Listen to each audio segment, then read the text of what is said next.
Inversores, la actualidad de los mercados en tiempo real.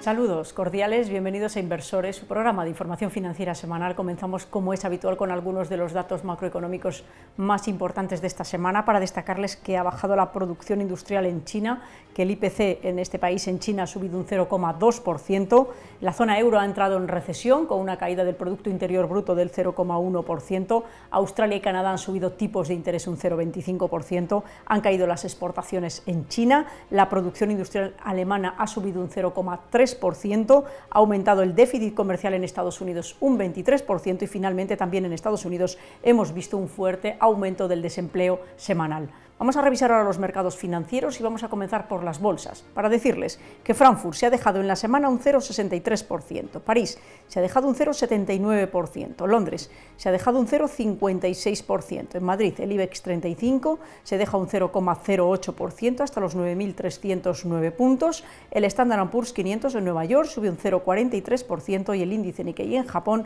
ha subido en la semana un 2,35%.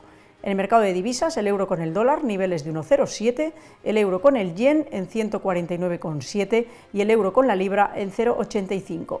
Mercado secundario de bonos a 10 años, Alemania en el 2,37%, España en el 3,36% y Estados Unidos en el 3,74%. El petróleo en $75,89 el barril, sube en la semana un 0,01% y el oro en $1.977,3 la onza se deja en la semana un 0,09%. Con esto nada más, cerramos la parte inicial y nos vamos con actualidad.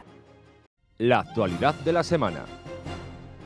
En actualidad voy a hablarles del índice del miedo, que es un índice, se llama así al VIX, VIX, que es un índice que analiza y mira cómo está esta emoción, que es el miedo en los inversores, que, como se pueden imaginar, sube de forma muy importante cuando se producen acontecimientos que hacen que los mercados financieros sufran caídas importantes. Por ejemplo, destacar que en la época del COVID este índice, que la media está en torno a 20 puntos, en la época del COVID, a mediados de marzo del año 2020, este índice pasó de 80 puntos, estaba 4 veces por encima de la media que tiene a lo largo de los años. En la actualidad está en torno a 13,55 puntos, es de los niveles más bajos que se encuentra el índice del miedo, gracias a lo que ya sabemos, y es que llevamos un año más tranquilo, que los mercados financieros se han comportado mejor, que las bolsas han subido, todo ello contra pronóstico, y que no tenemos acontecimientos extraordinarios que preocupen de forma adicional a lo que ya conocemos. Destacar, por ejemplo, que en marzo de este año, cuando saltó la crisis bancaria estadounidense, el índice se fue hasta los 26 puntos aproximadamente, y en marzo del año pasado, cuando estalló la guerra de Ucrania y cuando teníamos los precios energéticos disparados, se subió hasta los 36 puntos aproximadamente, para que vean los niveles en los que se ha estado moviendo. Decir que este nivel del 13,55 cumple o viene motivado por lo que les decía hace un instante, pero bien es cierto que los expertos consideran que posiblemente este nivel suba adicionalmente cuando ya sabemos que hay economías que están en recesión como la europea, China lo está pasando mal, Estados Unidos va a empezar a desacelerarse. Todo esto puede provocar en los mercados algunas turbulencias en los próximos meses por la desaceleración y porque los resultados empresariales van a caer, y eso podría hacer que el índice subiese. En cualquier caso, y como siempre, aciertan los inversores que no se dejan llevar por el miedo. Esta es una emoción que siempre está ahí, pero aciertan los que no se dejan llevar por el miedo y toman las decisiones racionales en sus carteras de inversión. Por tanto, y en conclusión, estrategia, estrategia y estrategia, y en este índice, como digo, que ahora está en mínimos, puede que lo veamos subir en los próximos meses. Con esto nada más, cerramos la actualidad y nos vamos con la revista de prensa. Revista de prensa. Repasamos como cada semana la prensa especializada. Comenzamos por el periódico Expansión. El 23J y el mal clima crean incertidumbre en el turismo. Las reservas de vivienda turística en provincias costeras se sitúan por debajo del pasado año. Periódico 5 días. Las operaciones de compraventa de viviendas bajan el 21% en abril, confirmando el freno del sector. Las transacciones se redujeron en todas y cada una de las comunidades. Periódico Diario de León. Las bajas laborales cuestan 90 millones de euros a la administración y 53 millones a las empresas. Las incapacidades se multiplican por el envejecimiento y el atasco en primaria y se convierten en un lastre en León para la productividad. Periódico El Mundo. La economía de Castilla y León crece un 4,6% impulsada por la industria. El Producto Interior Bruto de la región superó las cifras anteriores a la pandemia con un repunte del 2,5%. El valor de la semana. En el valor de la semana, en esta ocasión hemos seleccionado Inditex. Para hablar de esta compañía tenemos a Cristian en el programa. Cristian, bienvenido. Muchas gracias. ¿Por qué Inditex en el valor de la semana? Sí, porque a mitad de semana presentaba resultados, estos ya se esperaban buenos, pero la verdad es que se puede decir que eran extraordinarios, ¿no?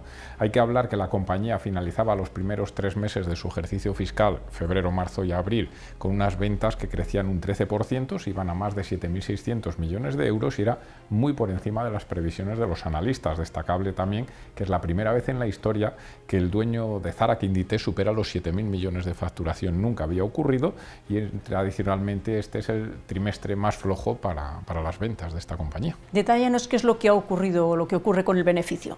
Pues vamos a hablar de números, ¿no? Pero sobre todo lo que más llama la atención es no el crecimiento, sino que está creciendo, incrementando márgenes de una forma espectacular, ¿no? Eso es lo que más llama la atención a los analistas, ¿no? Y todo esto en un contexto de mercado donde las opiniones sobre el sector textil, pues la verdad es que no están siendo muy positivas. Hay que hablar que el margen bruto de Inditex se iba al 60,5% de sus ventas en el primer trimestre del año, unos números extraordinarios, lo que supone 34 puntos básicos más que el primer trimestre del año pasado, números comparables, ¿no?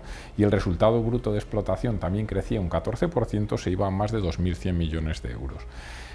Si avanzamos en la cuenta de resultados, el EBIT, el EBITDA también suben de una forma extraordinaria y hay que hablar finalmente que el beneficio de la compañía, el beneficio neto, se iba a más de 1.100 millones de euros, un 54% más que en el primer trimestre del curso pasado. La positiva generación de caja, que es una empresa que, recordemos, no tiene deuda, le hace que todo este beneficio se coloque en una caja neta de más de 10.500 millones de euros y esto, según los expertos, dice que puede generar un dividendo muy importante para los accionistas en próximas fechas. ¿Qué se opina desde la compañía en esta nueva situación que tienen? Pues desde la compañía son bastante positivos también, destacan varios hitos. La negatividad del tipo de cambio, que les ha restado 2 puntos de crecimiento, se ha ido a unas ventas del 13% cuando sin el tipo de cambio hubieran sido del 15%, y además hay que tener en cuenta que en este trimestre, en comparación con el trimestre del año pasado, no computan las ventas de Rusia y de Ucrania, que en aquel momento sí que computaban, ¿no? Y a pesar de eso está creciendo de una forma importante en todos los formatos de venta, el online, tienda física, etcétera, y en todas las zonas geográficas. Va a abrir algún mercado más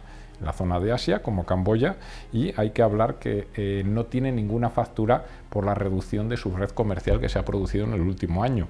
Ha quitado 622 centros de negocio, tiene más de 5.800 y todo esto le está haciendo que las ventas sean de mayor calidad, con lo cual está ganando muchísimo en productividad.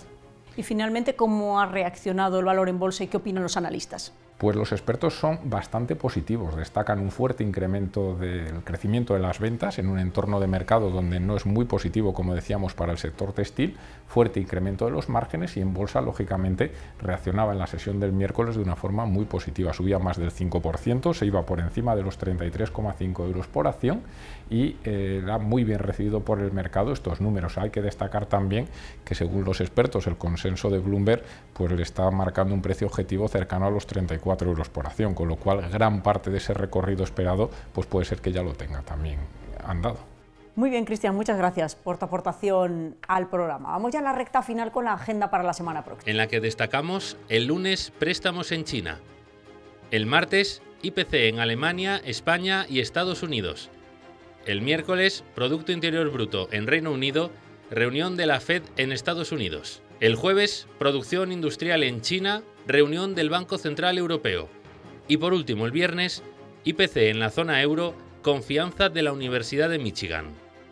Con esto no nos queda más que despedir el programa agradeciéndoles la atención que nos prestan y recordándoles que pueden seguirnos cada día en nuestro portal digital de información financiera www.elinversorinquieto.es. Gracias por su atención y hasta la semana próxima.